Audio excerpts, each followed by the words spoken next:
গ্রামের কাঁচা রাস্তার ধারে প্রতিদিন সকালে একজন মানুষ বসে থাকেন। নাম কেউ জানে না, সবাই ডাকে ভিক্ষারি।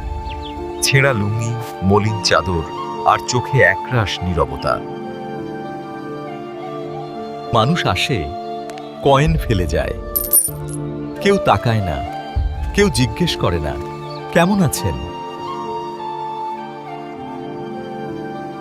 এভাবেই তার দিন কাটতে থাকে সকাল থেকে সন্ধ্যা পর্যন্ত।